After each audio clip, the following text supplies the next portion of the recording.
Alam nyo ba kung ano yung nasa harapan ko? Siyempre, ang sikat at trending na Rosmar Serum.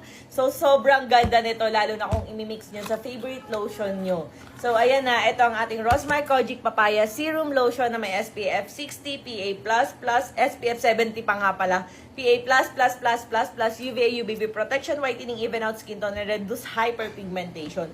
So, paano nga ba gamitin ang Rosmar Serum sa iyong favorite na lotion? So, simple lang guys. Pwede nyo itong gamitin sa mukha. Idadrop nyo lang ganyan. Grabe ito magpakinis guys. AHA, BHA, PHA, may niacinamide serum, SPF 60, 10 times instant whitening, health fight pimples, and lighten scars. Korean technology nga pala itong ugo serum natin. So, ano pang gagawin? So, pwede mo siyang gawin, ipahid mo or ipatak mo sa iyong body part. So, grabe. Super trending talaga nito. Ayan. Murang-mura lang kasi guys, 129 pesos lang. Eh, isang patak, isang katutak na siya. So, paano nga ba siya gamitin with your favorite lotion? Ayan, pump lang muna natin kasi bago lang po itong lotion.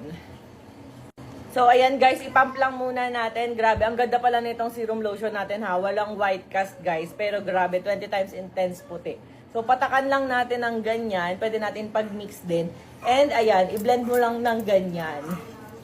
Ayan guys, so pwede to sa mga bagets, buntis at lactating guys. Ayan o. Tingnan nyo, wala siyang ka-white cast. Very moisturizing siya sa skin. Ito yung ginagamit ko kung bakit mabilis matanggal ang peklat and mabilis pumuti ang aking balat.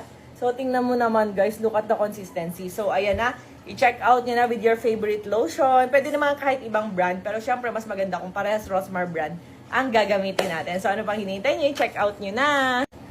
Ayan guys, so tingnan nyo ha. Ayan siya. Uy, look at the consistency.